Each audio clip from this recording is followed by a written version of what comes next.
It's that time again. It's Friday night. It's just after 9 o'clock. And of course, you know what that means. It's got to be time once again on the Boys in the Bus for that Friday feeling. And for the third time this season, in a actual break, when I had plans and aspirations to maybe we'll have a weekend off, here we are again with Celtic just causing an absolute madness. Because, yeah, manager chat, new manager chat. It seems like tonight there might be some traction on that one because, the moment, as the title says, there's no white smoke bellowing from the roof of Celtic Park just yet, but it does seem like something might be imminent because obviously tonight, you might have seen it, obviously breaking news out there on Sky Sports, and I think STV ran with it as well, that Columbus Crew manager Wilfried Nancy is very, very close to agreeing a deal, but will it all just be, will it be a last minute swerve? Has it all been a decoy? We'll get into talking about that throughout tonight. So, of course, with being Friday night, he has to be here. He is the wise man of the bus. He is Canada's favourite. He was causing all sorts of havoc last week. Liam, you're a controversial man on this channel with some of your comments last week on the post-match. People were losing their minds in the comments. Louis Palmer, our best winger, Stan Petrov to join the coaching team. He just loves throwing a curveball out there. But he's here tonight anyway. So, Liam, how you doing, sir? I'm good, mate. I don't know. I'm going to be are we all Nancy boys now? Right. Honestly, Celtic, what are you thinking? I can't wait to start talking. It's been interesting. It's been interesting just sort of looking at his record and that. We'll get into that later, but let's see where it goes. I want to hear your opinions on it and some of the guys in the bus as well. You know, just something to think. Is this how is he any better than Ronnie Delia? In fact, Ronnie Delia has actually, I think, got a better record. He also won the MLS. Round about to say, I think he did. Yeah. Yeah. So anyway, I'll talk about that later. But yeah, good to see you and good to see Johnny on the bus as well. Indeed, Johnny. It's been an eventful 2 weeks since the last time you were on. A lot has happened, mate. We're blaming it on you, right? We're just putting it solely on you. But yes, a lot of interesting things have happened at Celtic. Are you looking forward to talking about it tonight? Certainly am. But yeah, look, like you say, it's a couple of weeks since I was on with years and not an awful lot's happened. We've been the manager. We've got Martin O'Neill back. Actually started to enjoy a couple of games, which has been a long time since we've been able to say that I actually enjoyed that game. I was flying somewhere when we were playing Falkirk, so I didn't see that game live, but watched the 15 minutes of highlights on YouTube, and I thought, that was actually bloody good to watch that. And watched the Kilmarnock game when I was in Singapore when I was at Thursday night. So yeah, enjoyed that. And now it looks like we've obviously got into a cup final, which hopefully we're going to win in a couple of weeks' time. And it does look like, although like you said, the white smoke's not billowing yet, but I think they're getting the fire ready for it. I think. Of course, the man might say no. It might. I mean, there might be a last minute swerve, but as always, there is never ever a dull moment with this club, as we found out so far this season. Say 3 international breaks now, but I thought we could take a weekend off on the Friday feeling, but no. Every time there's statements, there's board chaos, there's manager madness going on. So yeah, we're back again for another Friday feeling. So of course, before we get into all of that, folks, what we do, you need to do all that good stuff and help us out massively. Again, big thank you for getting us past the 1,000 subscribers mark. And you can keep us going towards the next landmark, whatever that may be. Hit the old subscribe button if you discover us tonight or in the next few days. And like the cut of the jib on this channel, then by all means hit subscribe, hit the bell notification. You'll be reminded when we're on the road. Hit the like button, helps us out with old traction and YouTube's algorithms. Gets us recommended to more people who like Celtic podcast-related content. Of course, you can get involved in our comment section tonight. Let's have a wee look who's in so far. So Jim C is here. Scully is here. 420 somewhere. David McMenemy is here. Smell the Glove. Who else is in? Graham Tyrrell's in, of course. He is here. Jim Dolan is here as well. Who else have we got? I think that's everyone that so far has put in a comment. So thanks everyone. Get involved tonight because we definitely want to hear your opinions on this one regarding the potential new manager. If you like to catch up via audio, if you want to listen to your iPod or your phone, whatever, when you're out and about, then by all means you can hit the link in our description, video description below for our SoundCloud website. Just go on there and also video for all the shows will get uploaded on there, so you can catch all that. And what else can you do? Of course, you can still share the link of the channel far and wide on social media. If you ever see like a tweet out there, then by all means hit that retweet button, repost button as it is nowadays on X, then spreads awareness of the channel. And I think, oh yeah, of course, you can also get a Boys in the Bus membership for $1.99 a month. Again, none of our content's ever going to be behind a paywall or a Patreon, but it just helps us to keep the diesel in the bus tank. And you get a little virtual Celtic scarf next to your name on YouTube. So as I always say, what more could you possibly want? I'll tell you what I would like. I would like to have a new manager at Celtic pretty soon. And yeah, let's get into it then. Let's get talking about it, because yeah, it looks like it might be imminent, Liam. So there could be some last minute drama, but going by the stories tonight on a few news outlets, few newspapers, and say Sky Sports have ran with it.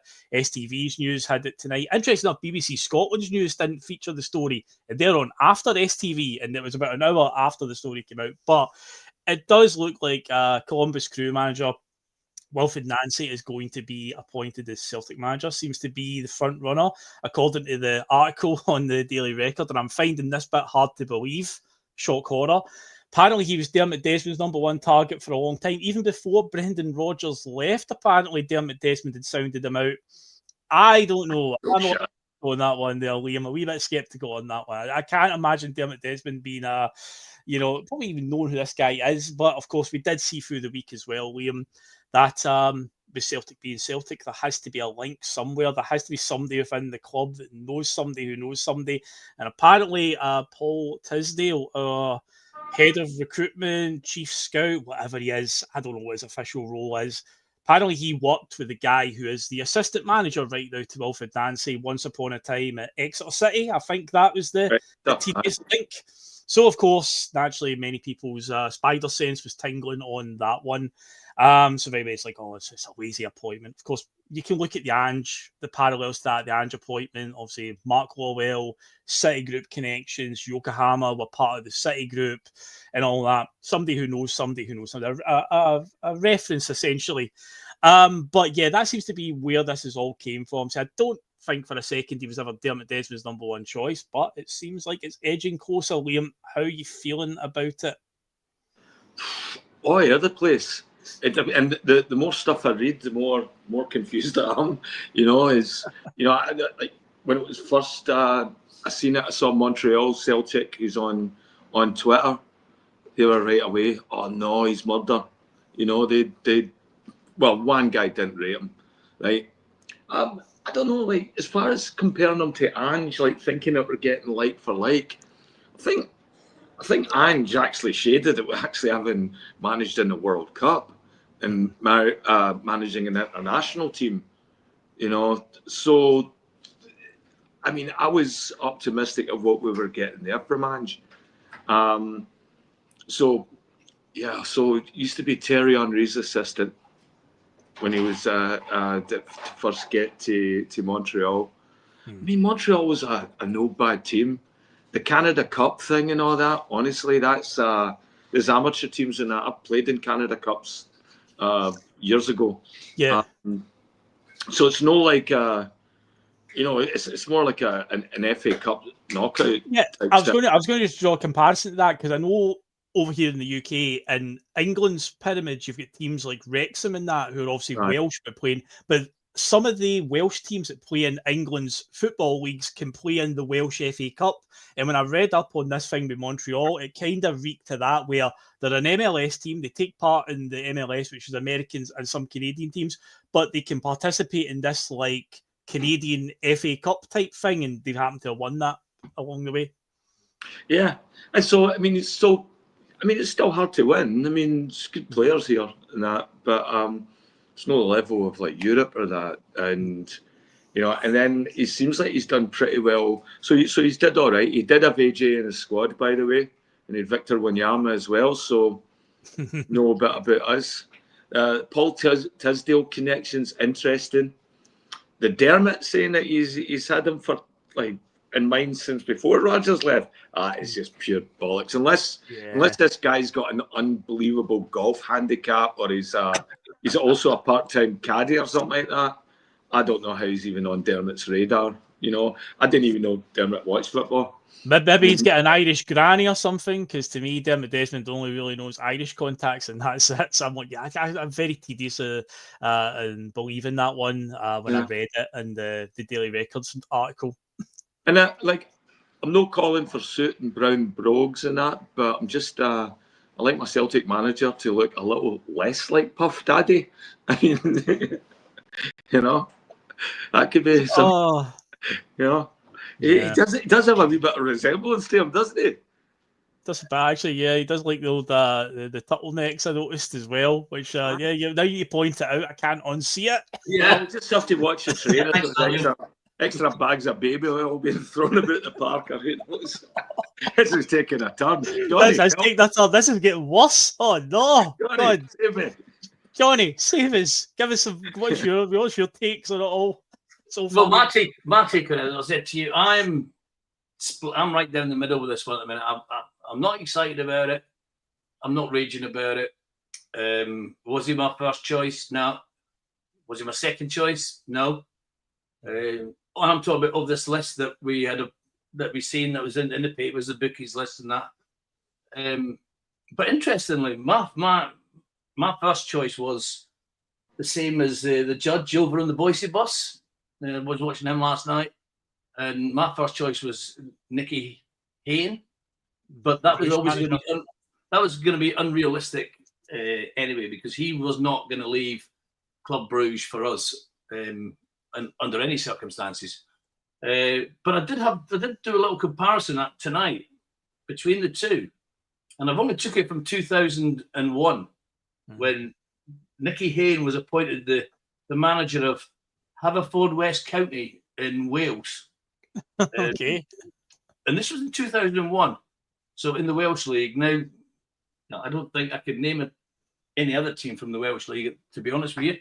But he done all right there. He done fine. And then he was appointed the under-23 manager of what is basically Bruges' reserves team, under-23 team, rather. And he done all right there. And then the man you mentioned earlier on, Liam, when he got sacked from Bruges, when Ronnie Dyler got sacked from Bruges, he became the interim manager in March 23. Well, we all know what he's done since there. He's done well at Club Bruges as manager. He only got the manager's job full time in March 24. He does have a win record of with Bruges of 60%, 60.82% actually. Goals scored 361, and that's his total career. So he likes to play attacking football, and anybody who watched either live or the highlights of the Bruges-Barcelona game could see that. I thought they were excellent that night. So I'd have loved him as the manager, but we were just not going to get him. I've had a quick look at Nancy's record, again from 21.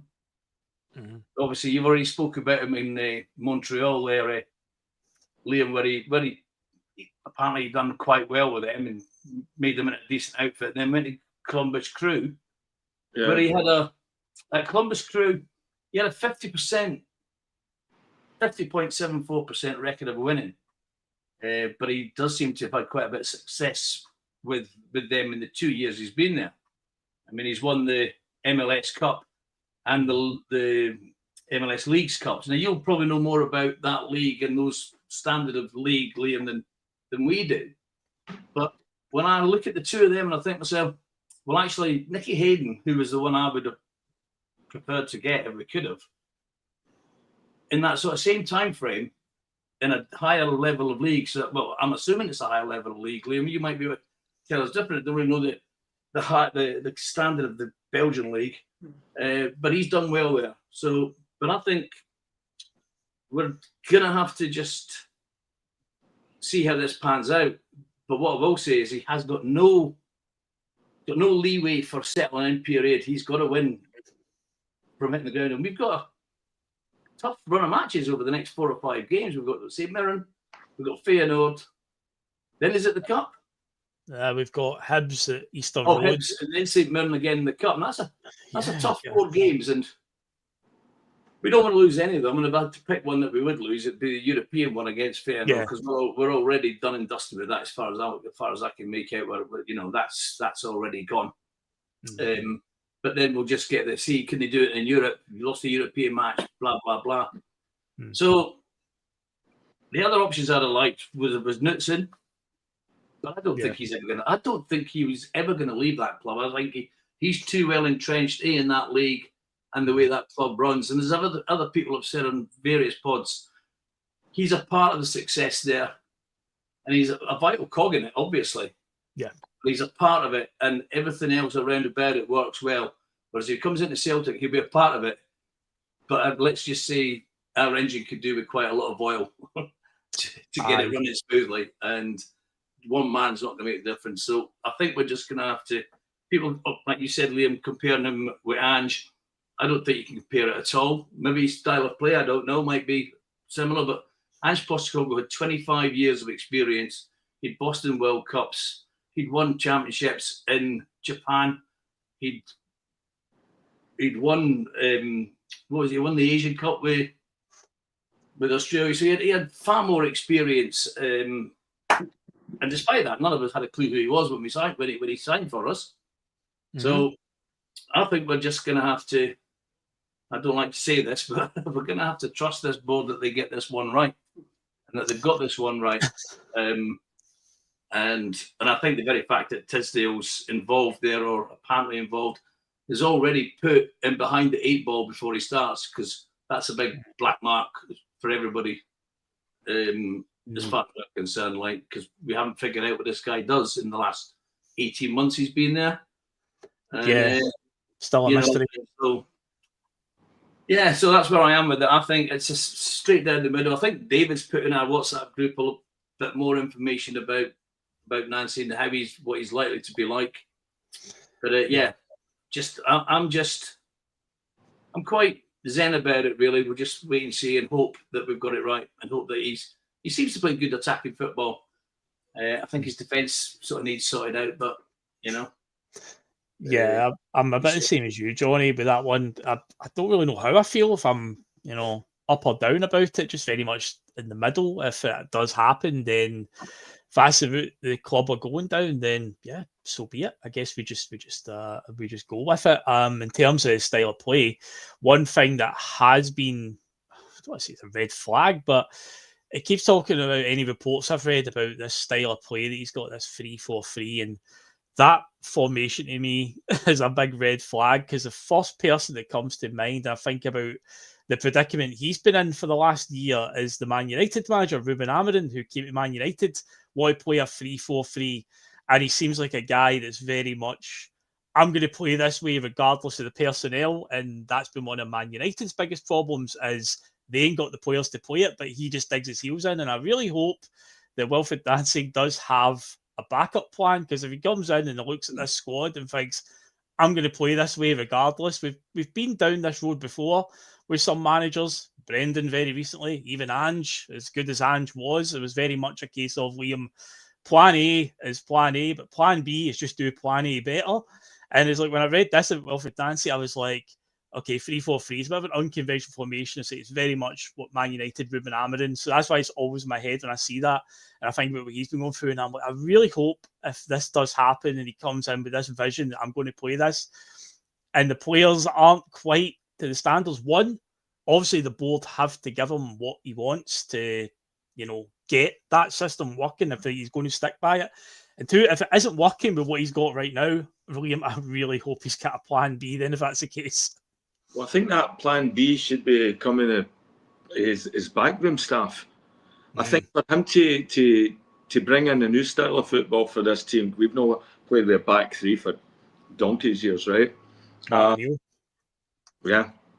So I think, he's going to have to bring in the guys that can sort of get that about in training.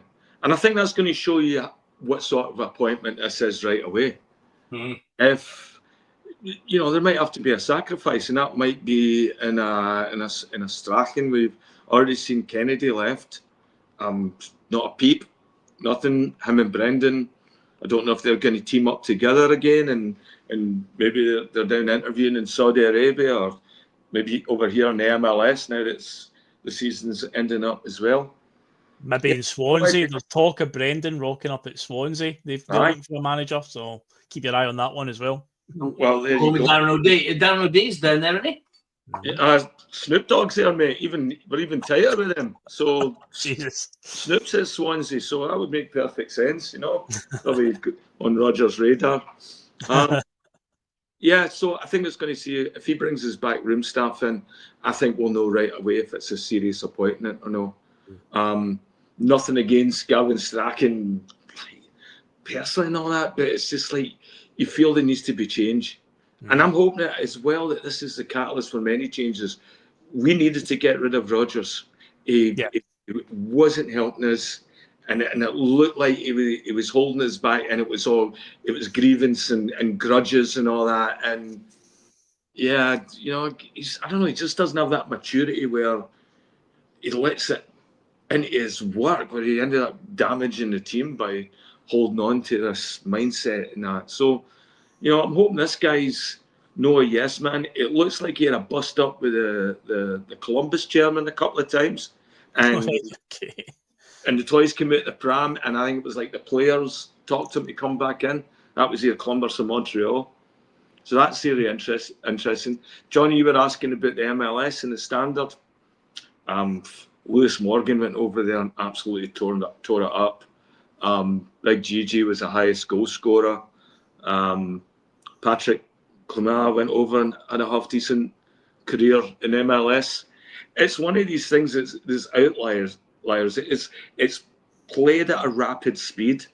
Mm-hmm. A lot of it's really physical, and very athletic. I mean, a lot of these guys look more like triathletes than they do football players half the time. So there is like a fair bit of aggression, and you can see that. You can see that in the way AJ plays, Alistair Johnson.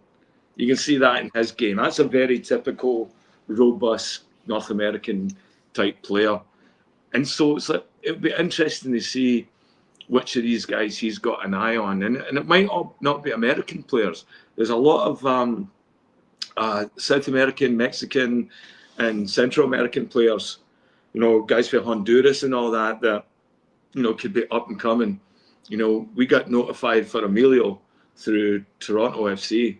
He was supposed to go there, and we hijacked that deal, And so there's a lot of really good Honduran and that players coming through there, and Jamaican. So everything. It's all the CONCACAF league plays in the MLS now. So yeah, who knows what sort of scouting you could have there, And I had a look at Columbus Crew's team tonight. Liam, I had a look at Columbus Crew's team on Wikipedia. They've got a Palestinian player in their team.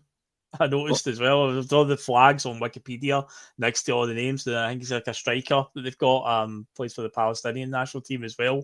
So I spotted that one. But the it's a new market. It is a bit like when Ange did come in and obviously opened up the doors to the East Asian market. So now the American market. It's not one that we've shopped in a lot. So there is obviously there is talent there. If you dig deep enough, you will find some good players in there. I mean, we've seen players come from the MLS and go to, for instance, the Premier League down south. The boy who was at Newcastle for a few years, Miguel Almiron. Nice. He came from Atlanta United. He's now back playing in the MLS, but he was at Newcastle for like 4 or 5 years, I think it was, maybe even longer.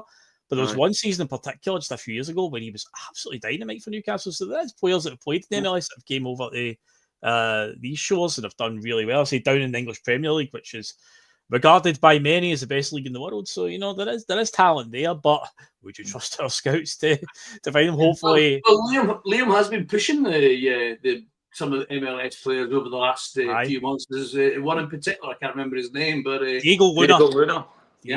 That's the one. So you never know. You never know.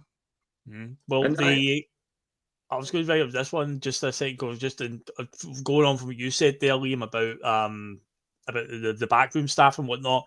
And Stephen came in with this comment, Johnny, and it's about one of the biggest red flags for him is if McManus, Strachan and Maloney are still in situ. Well, I think we can safely bet that Gavin Strachan will definitely be involved, given that he wasn't in the recent cull. I think Gavin will still be around. McManus, will he go back to working with the B team? Shaun Maloney has apparently said, and again, saying it in front of the camera is one thing, but if the club sit him down and talk him through the plan, then it could be different. But Shaun Maloney did say from early on, once this interim period's over, he's going back to his role as the pathway manager, whatever it is that he does. I wouldn't be against, in relation to Stephen's comment here, Johnny, I wouldn't be against Shaun Maloney being part of the coaching team in some way, because I think as a coach, I don't think he's obviously got a good reputation in that sense. I just could never picture him being the number one, especially at Celtic, being the top guy. I wouldn't be against that one if he stuck around, but you've got to imagine that with the risk that's coming with this guy, I think, well, every manager carries a risk. Every appointment's going to carry some kind of risk.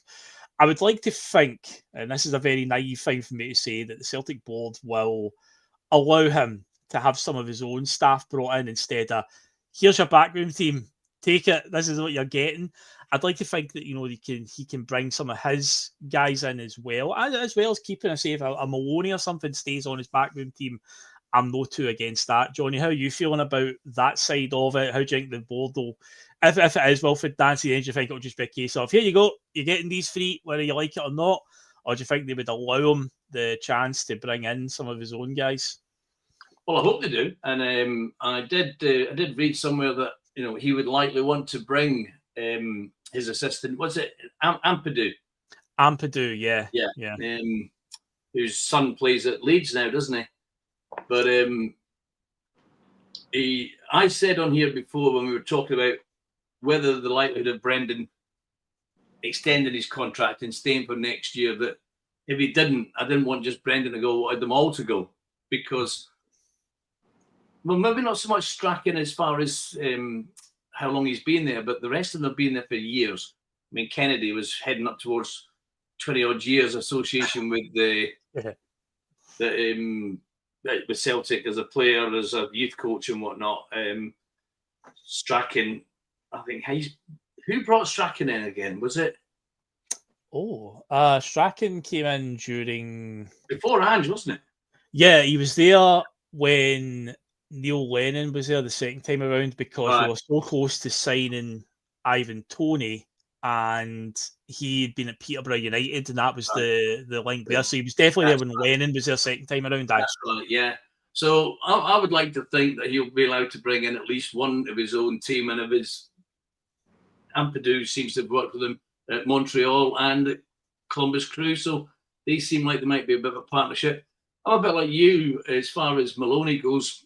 If he was a part of the coaching team, as he was with Belgium, then because he had a good name, good rep, and it wouldn't do any harm to have somebody with a Celtic background in there. But it's not a deal breaker for me. If they all left and he brought in 3 or 4 guys, which I don't think Celtic board will allow him to bring into that many. I think if he says, I want to bring him with me, he's coming, he's part of the deal, then I think if the Celtic board want him badly enough, then they will allow it. I think Brendan was quite happy to come in and work with Kennedy because he's worked with him before. So yeah, but my preference would be a complete clean slate, new start. That might be a bit risky at this stage of the season, but no more riskier than actually bringing in a new manager. So we shall. We'll see on that one. I think we'll probably find out by Monday, Tuesday at the latest what's happening on that front, I would have thought. Yeah, I would think so. But you're right, there is no room here because depending when this appointment happens, it could be like a day later or right into a game. You wouldn't have time to, work with the team on the training ground and implement his ideas. It would just be right into it. So you probably imagine that Maloney, and you probably want to keep Maloney around for that continuity to keep working with the players, because they're not going to have any time to implement anything. I think what his first thing he'll be doing is he'll be meeting the players, and then he will ask him where the hospital unit is so we can see all the injured ones. Because we've got to think about, we're not the strongest squad we've ever had. And that squad's seriously weakened at the minute with the likes of Johnson being out, Vickers being out, Sirachi's being out. Jota being out. Mhm. So, we're quite depleted in that front as well. So he's not even going to see the best of the squad that we've got at the minute. Yeah. So I think I'd like him in for Monday so he could be there for training on Tuesday. Ideally, yeah, because all the players on international duty will be coming back around about Wednesday. So at the absolute latest, I would want him in for training, preferably in for Monday morning, if that's going to be the man. And he's going to. And remember, he could always say no. Yeah, exactly. I mean, it's not concrete yet that it's going to happen. Not a done deal yet. So we shall just have to wait and see. But ideally, I'd like him. If he's going to be the man, I'd like him in there Monday morning. Meet the players coming in, and then obviously the ones that are away on international duty coming back, like you say, Wednesday probably. So that gives them Wednesday, Thursday, maybe Friday, because it's Saturday we're playing, isn't it, this week?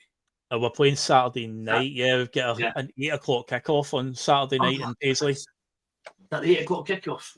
Yeah, I think it's either on Sky or Premier Sports. It's been moved for TV reasons, but it's 8 o'clock on Saturday night now. I'm not sure who shows that one, but anyway, it's a long day till Saturday then. Yes, indeed. Here's a quick one coming as well. Chris M makes a good point here, Liam, about Maloney, and we're talking about links, talking about Tisdale, knowing this guy. Thierry Henry obviously worked with Wilfried Nancy.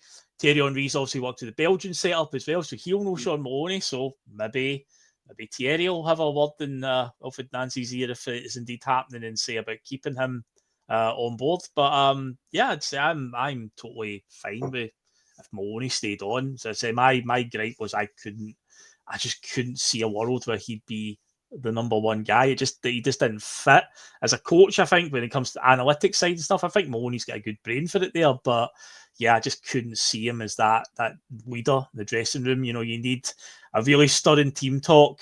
Right. Shaun Maloney's a guy, you're trudging in at half time, you're 2-0 down in a big game or something, and then it's Shaun Maloney's got to get that rousing, that rousing team talk. I just couldn't see it. But I say as a tactician, I think he'd be absolutely fine to fit in, and it keeps a bit of continuity.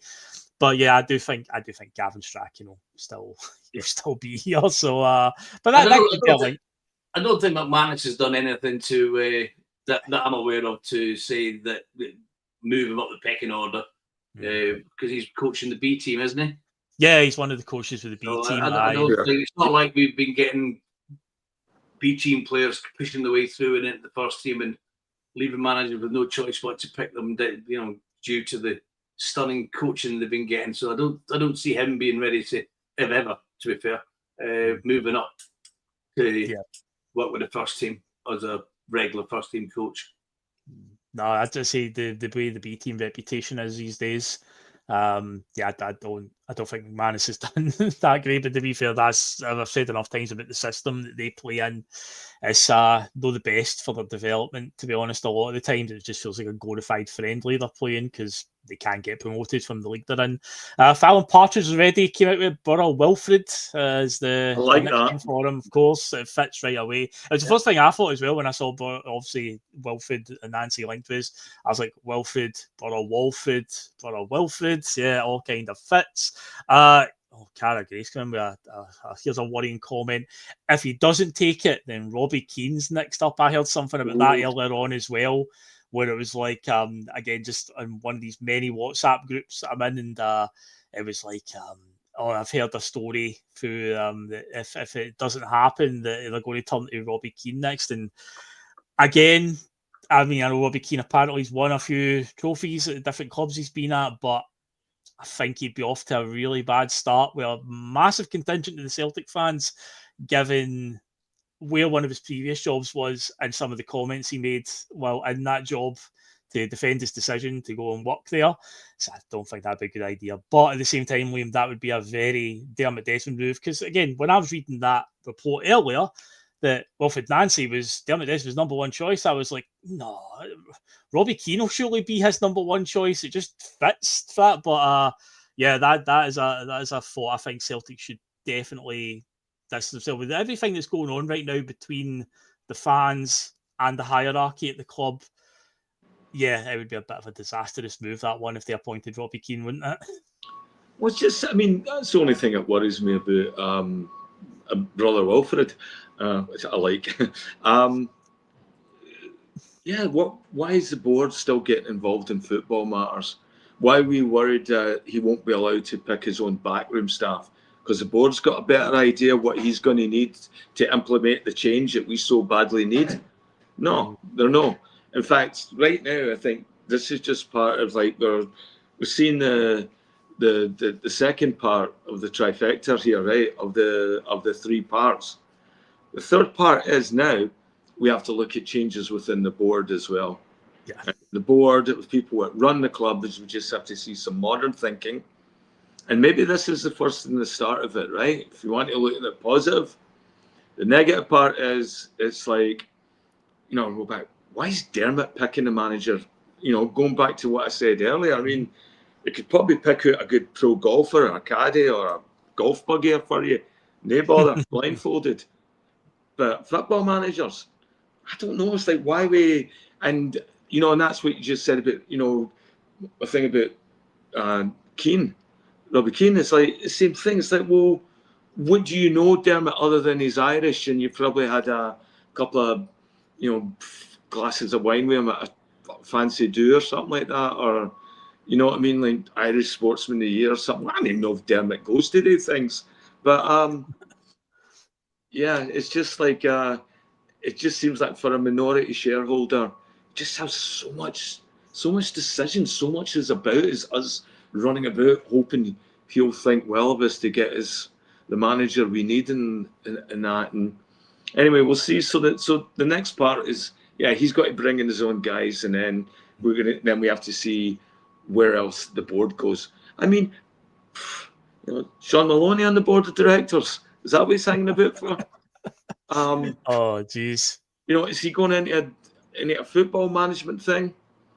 It also shows as well too that this Paul Tillsdale's, he seems to have anchored himself into Celtic.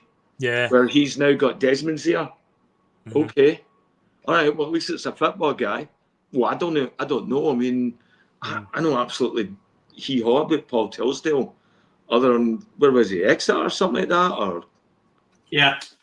Exeter City, yeah. Do you know who the current Exeter City manager is? Gary Caldwell. Now, there's one that's not came up yet. We're talking about links and Paul Tillsdale. Could you imagine if that one came up? Like, oh no, Jesus. That would scare the living daylights out of a lot of people as well. Suddenly Robbie Keane wouldn't sound too bad an idea. Gary Caldwell, Jesus Christ, no. I'm friends with his brother. I think it'd scare the hell out of Stephen as well. Stephen. Oh God, I know Tisdale is interesting that he. Well, again, it's all just the things that you hear through different people on WhatsApp chats and whatnot. I heard this and that he's been fronting the search for the new manager. And it's like, I thought he was in for player recruitment only. How can he be fronting this? So yeah, it's again the way the structure works at Celtic at times, it is quite the mystery. Also, David Lowe coming in with a very topical suggestion. We should go for the Stockport County manager. Yes, I've seen the clip as well. Yes, indeed. Hey, by the way, what did you think? PJD, we guy clamping Jamie O'Hara. Oh, Jamie O'Hara's an absolute tool of the highest order, mate. Honestly, I don't know how people can take him seriously as a pundit. Like, genuinely. No, I don't think they can they? No. Him and his mate, Jason Cundy, I know. I think he's got his name spelt wrong on the birth certificate. That's what happened. Yes, there's definitely a little bit of a difference there, 100%. But yeah, that honestly, O'Hara, awful. And he gets such a platform as well. Like, Cy Ferry and that, I brought him on there, open goal and all that. And I'm like, stop giving him a platform, It's like, honestly, but I guess they're taking the approach to controversy, creates cash, creates a buzz, so they give him this platform. It's the same with Robbie Savage. Robbie Savage used to always stick the boot in Scottish football and whatnot, so that's what it is, man. But yeah, whatever O'Hara says, who cares, man? So he's an absolute tool of the highest order. But anyway, moving on then, talking more about what we might expect from Wilfried Nancy as well. So one of the things that he might be walking into, Johnny, if he is indeed getting the job, because it's all still speculation at the moment, is he might be losing Daisley Maeda pretty much right away, because that story, Johnny's back again, and it's not a surprise really, is it? No. He wanted to leave in the summer. It looks like he's pushing to get out the door in January. There you go. Talking a new manager coming in, and Maeda's like, nope, I'm going, I'm out. And yeah, I mean, obviously January could be a huge month because we play Rangers on the 3rd. Will it be a similar scenario to Kyogo last year, where he's obviously wanted to move in the summer? It didn't happen. And in January, he stuck around till we'd played the New Year game with Rangers, obviously, which didn't go particularly well on that day. And then we had the 2 remaining European games to get us through. And the minute we'd actually qualified for the next round in Europe in the Champions League, Kyogo was on the next plane and off he went. Will it be a similar case with Maeda? Will we still be hanging in there by our fingernails in the Europa League? Will it be a case of, well, that's a bust? I'd like to think that he'll hang around at least to get the Rangers game out of the way if that's the case, but I've got a feeling he's going to, him and his agent might be pushing pretty hard to get this move done, because I've heard a few English team names coming up, a few that have came up before. Brentford, Everton and Leeds were the names getting Wolverhampton, West Ham. Oh God, well, I wouldn't go near either of they two right now, to be honest. But yeah, like Everton and that, there's a bit of appeal there with the new stadium. David Moyes is doing all right there. Leeds, you know, they're a big club. Brentford have bedded themselves in pretty well. They're one of the new hipster clubs, I suppose, in the Premier League in recent years, but they have bedded themselves in pretty well. But yeah, that could be a blow. But at the same time, again, say it tentatively, will he get the money that is generated from a Maeda sale to reinvest? Well, again, when it comes to the Celtic board, there's no predicting that one, Johnny. But yeah, that's a dilemma for him right away. You just talked as well about how threadbare our squad is. I could walk in and the best forward that we've still got on our books could be off-ski within a matter of weeks. Yeah, like you just said there, it obviously comes as absolutely no surprise that these whispers and stories are going about. I did read maybe brother Wilfried will play him in the position he wants to play in, because that's apparently one of the things that he's not happy about is being cited as the main reason he would like to move on is to play in his preferred position. So if he gets to do that, but I don't think that'd be long enough for him to convince him to stay. And whether we would get the money that was brought in, well, other Celtic managers haven't really, have they? Certainly not in the last couple of windows. Although they argue that they spent money on Engels and Ida, and which in fairness they did, but they still didn't spend all the money they brought in for the sales for that, and they haven't done it this season. So the answer is, I think he will be. I think he will move, unfortunately. And anybody's guess as to whether the board decided to give a shiny new manager some money to go out and spend and buy himself some decent players that will take us to the title. Yeah. Again, it's just another let's wait and see what happens there. Hey, Johnny, one of the things that's interesting is so the MLS season will be finishing.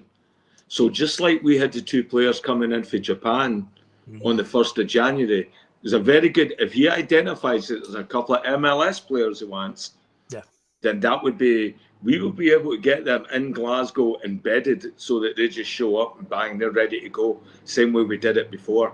So, I mean, that would be one of the strategies right now is saying, okay, who's in your contact list right now that you think could identify, even in the short term, could get us through this season, that could come in and help you and even give you a shortcut in helping develop your style.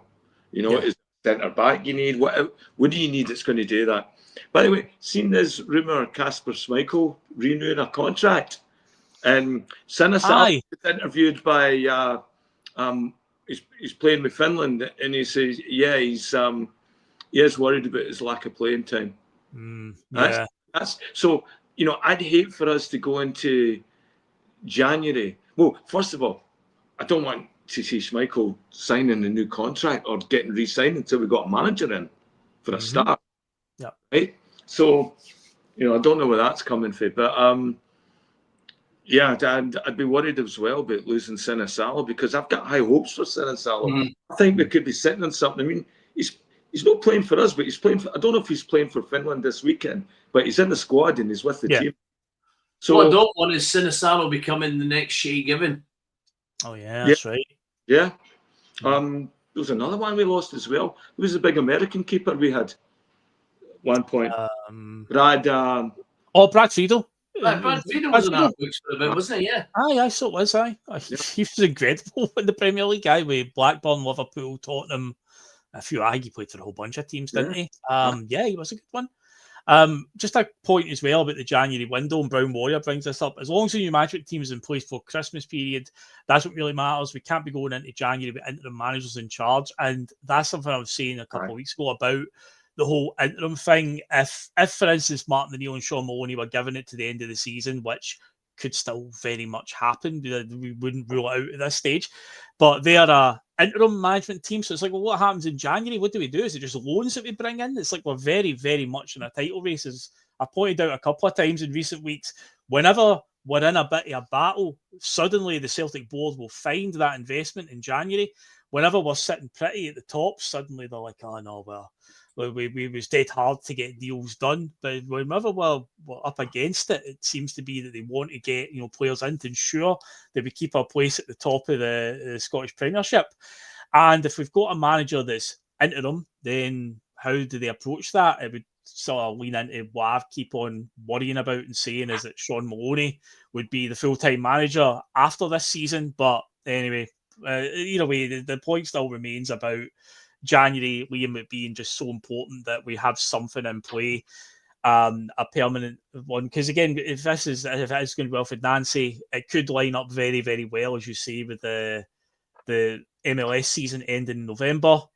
Opens up that door. So it worked well with the whole Japanese market as well with Ange, because their season also runs, I think, March to November.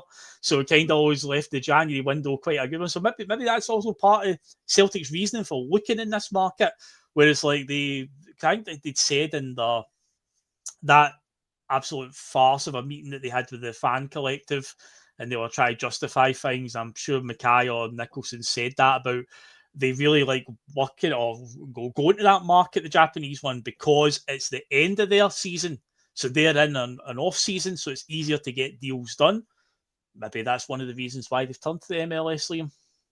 Aye, I mean, I think there's another week left too. I mean, so poorly marketed over here, by the way.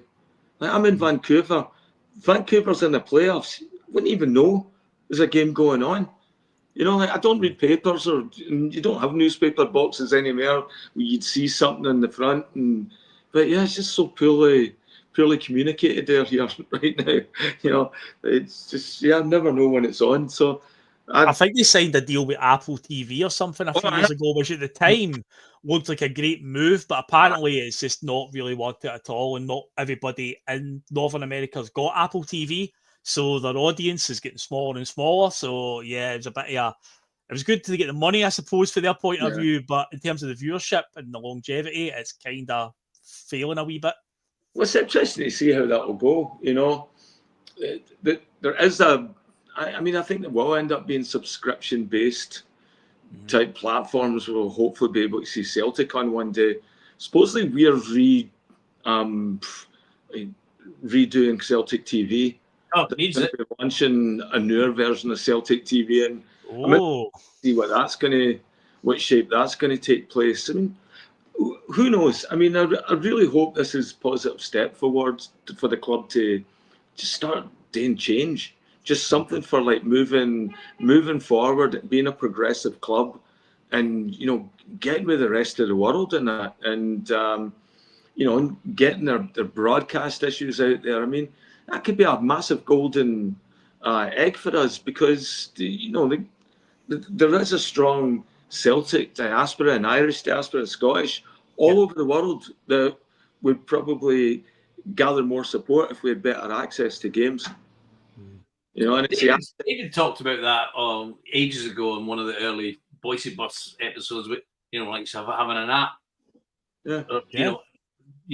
Charging something like £5 a month or something. We'd pay it, so you could see games live, you could look at historic games and all sorts of stuff on it that would, make it appeal to the older generations and the younger generation of supporters. And as you said, Liam, there's supporters all over the world that would love to get a lot more information, a lot more access to what's going on at Celtic than what they currently can. And if they can't get the interest then their interest will wane, wouldn't it? You know, you'll start to lose them. And let's face it, a lot of the supporters now are second and third generation, you know, since their parents or grandparents went over to the States and they've never seen a football, never, you know, maybe American football, soccer as they call it, become a bit more popular over in America. It might be more American teams that they would start to follow rather than, oh, let's follow that team that come from thousands of miles away that my dad used to go and see or my granddad used to go back and see in the 60s. They're not going to be interested in that. Yeah, well, I think we're in the danger of like losing a generation, and you only have to lose one generation for it to disappear really quickly. You know, look at my son as well. My son is nowhere near as engaged with Celtic as what I was. But then again, at his age, I was out every night. I wasn't really watching Celtic as well. So maybe he'll come back and get back into it because he's had that. But you know, yeah, I always like it when I see people bring their kids to the clubs and. You know, and you see them with all the latest gear on and the kits and that stuff as well. It just shows you it's still out there. And yeah, I mean, something cool about wearing the hoops or any Celtic gear and that. You always get a wave and a nod for somebody in the street or even stop and talk to you. You know, don't see that with any other sports gear that I wear, you know. It's a very distinctive shirt. That's it. Stands out.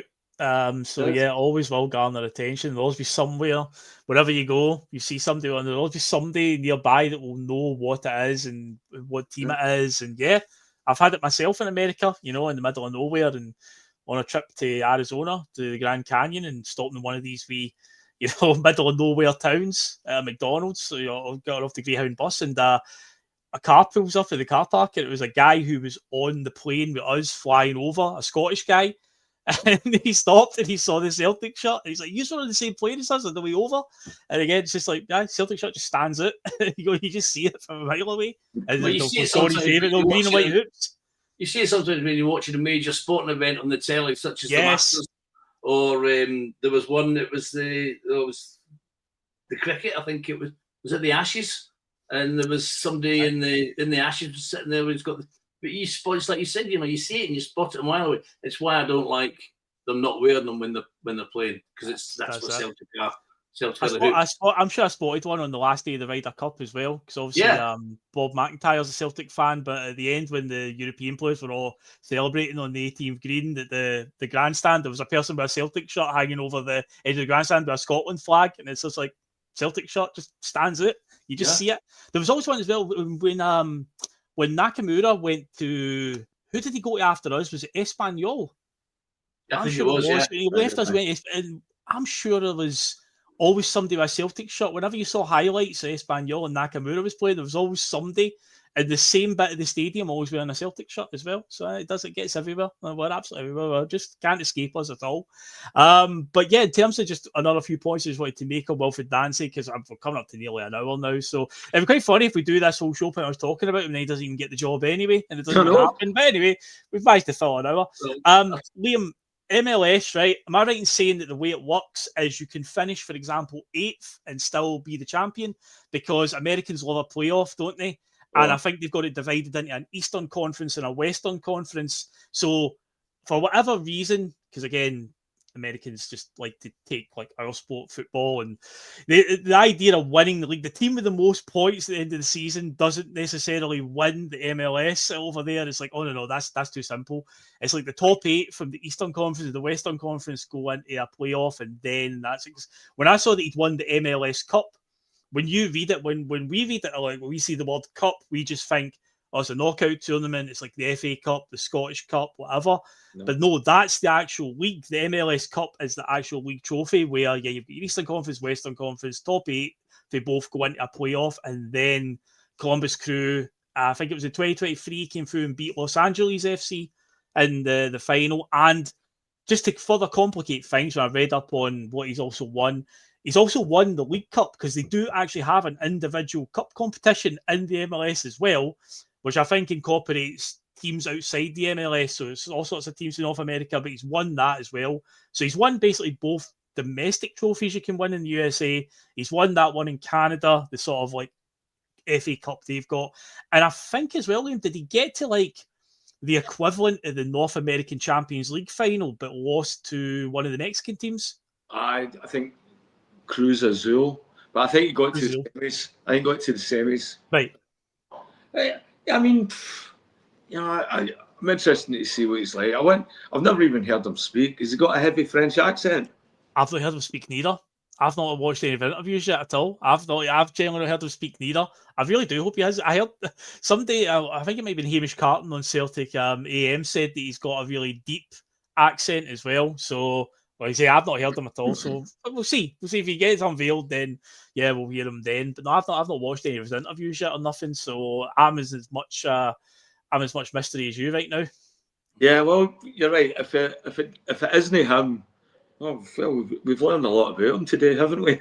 We have. I know. I say we've done a whole hour-long show, and it might not be him. And then Celtic come out and announced we couldn't get a deal done. So Shaun Maloney and Martin O'Neill at the end of the season, everybody, and everyone lived happily ever after, I suppose, would be the story. I don't know happily ever after, but at the end of the film. Yeah. I don't know, Johnny. I mean, I think the way the fans are reacting right now, I think a lot of them would be delighted with it.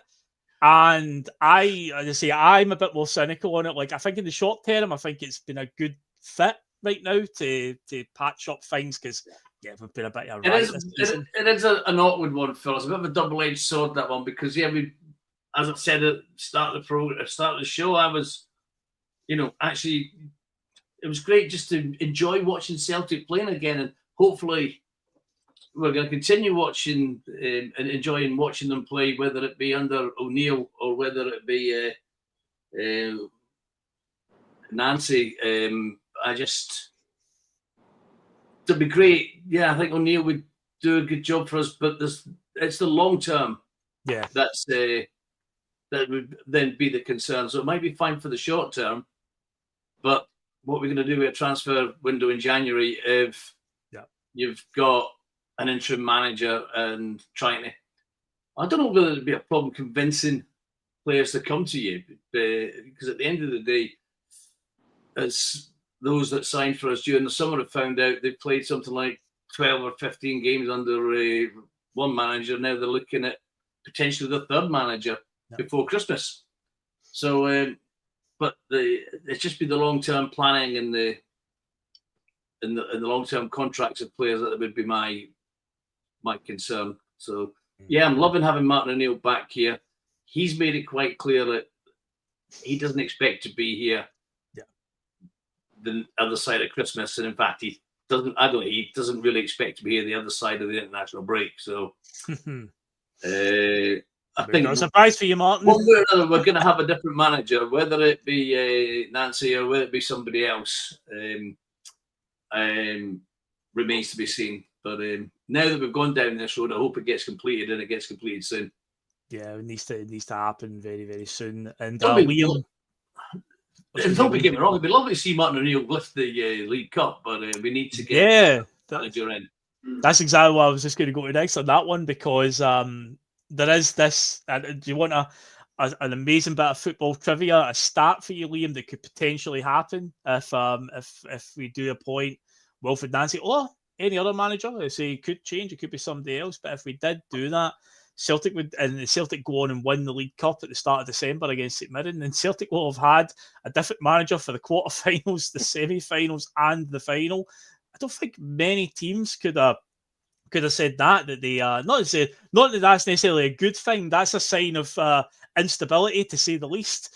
But yeah, that would continuity. Yeah, it feels about a unique position there, Liam, in the history books. Maybe one of the only teams, if not the only team in world football, that's won a domestic cup by having a different manager in the quarterfinals, the semi-finals, and the final. Of course, one, we still need to appoint a manager, and two, we still need to actually win the trophy anyway, and that's still a few weeks away. But a wee bit of trivia there, Liam, potentially for Celtic on the horizon if it happens, mate. You think Rangers could be in a shout? Well, everyone except actually winning it, but as many managers go through it as well.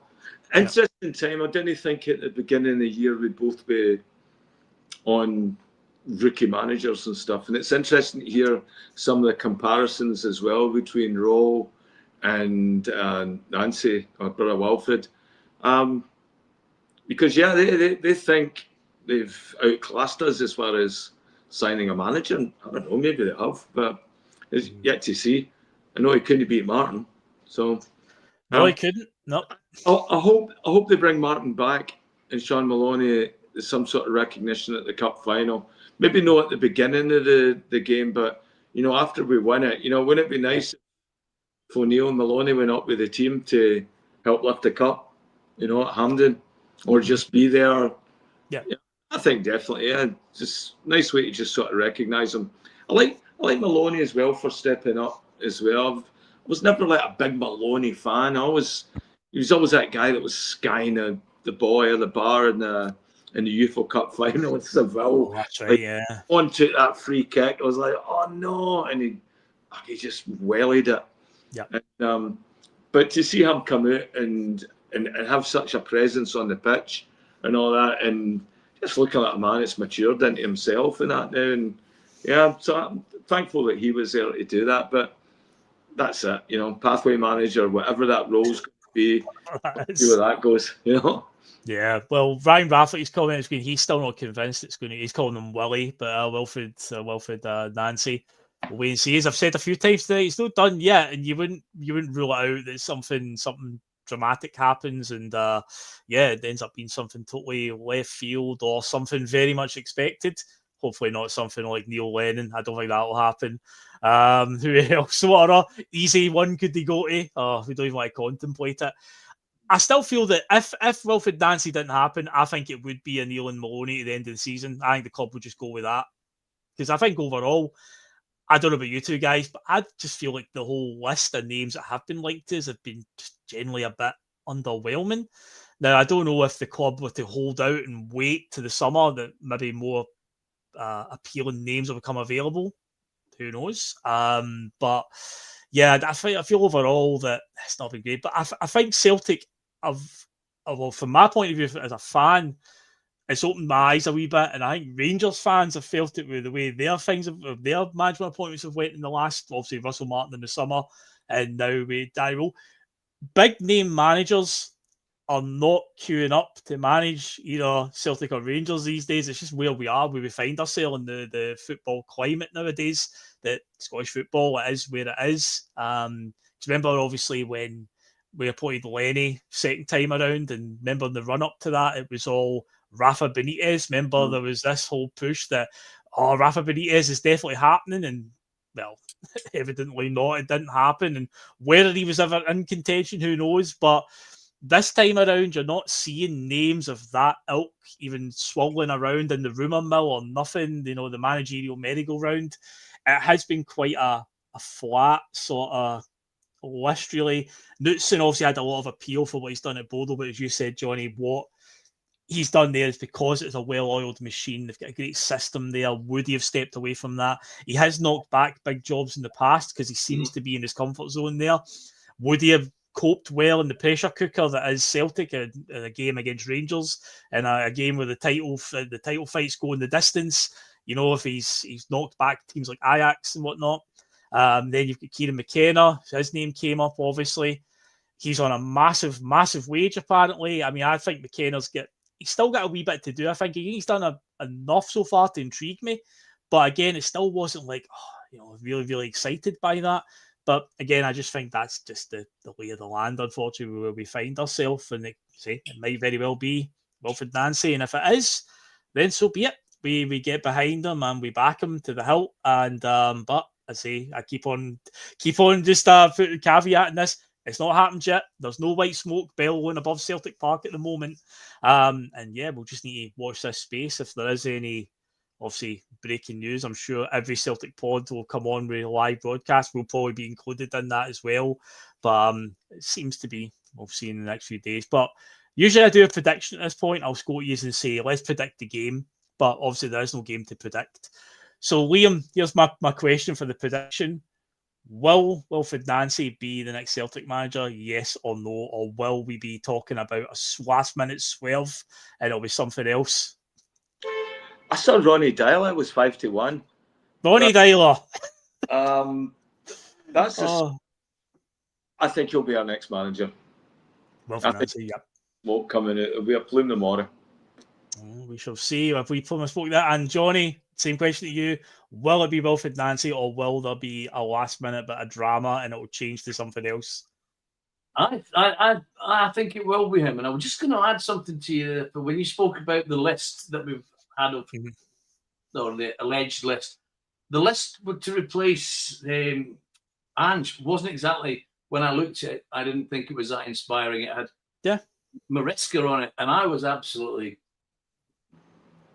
beside myself almost with rage at the thought that we were going to go and get the assistant manager at Manchester City, who'd failed abysmally in Barry, was it? He was at Parma. Yeah, he was. Parma, yeah. And then, all right, he's had probably billions to spend, but he's doing a decent job he's doing a good job at Chelsea. And who was the other one? Jesse Marsh, the American? Jesse Marsh, who's managing the Canadian national team now, Liam. Yeah. Yes, so, and I didn't want any of the two of them anywhere near Celtic Park for the manager's job. So, the only name on that list I wanted was Brendan Rodgers. I said it at the time on with Liam and Steve from Celtic World Order when he was on the bus. I said, first, second, and third choice is Rodgers. So that's who I wanted.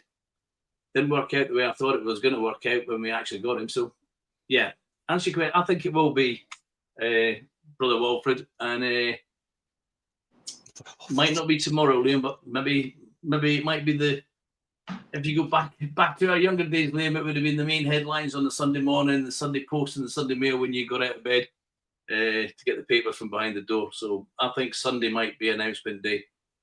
Wait to see if you see baby oil in the Celtic shops. Not be that. Well, with that, folks, I guess we'll leave it there. Also, just a quick shout as well. We'll see how Scotland get on as well. Will Scotland qualify for the World Cup? Will Scotland be based in Vancouver at the World Cup next year if they qualify? Will the Tartan Army will the bagpipes be blaring this in the summer next year? And we'll try to do a show, Liam. Will they be taking over the streets of Vancouver? We'll wait and see. But yeah, they're playing obviously this weekend. They might win their group, but they've got a playoff spot at the very least. At least we know Stevie Clark will not be the Celtic manager because he's got a playoff to worry about in March, so he's not going to be the Celtic manager. So we can at least rule that one out. I hope. Talking about that, did you see Alan Brazil was actually calling for that, wasn't he? Alan Brazil says a lot of my things. I quite enjoy listening to Alan Brazil because he is just the typical grumpy old man, and I'm like, yes, he's my spirit animal. He gets it. He is into all this modern day stuff in football, and I'm like, I get you there, Alan, but yeah, he does come out with some mad takes, and he did say about Stevie Clark, and I'm like, come on, Alan, come on, man, calm down there, son. We don't want that. But yeah, we shall head off, folks. So it's been our Friday feeling. Hit the like button on the way out and do all that good stuff. And yeah, if we do get an announcement that Celtic have appointed a manager, I'm sure we'll jump on and do a TikToking. And if not, if we still don't have anything, then I'll definitely be back next Friday anyway. With Liam, we'll be doing another Friday feeling. We'll have a game to look forward to. Obviously, we are St Mirren, and yeah, so everyone enjoy the rest of your weekend. Good luck to Scotland, and yeah, I say do all the good stuff on the way out, and we'll catch you later, guys. Cheers, guys. Cheers.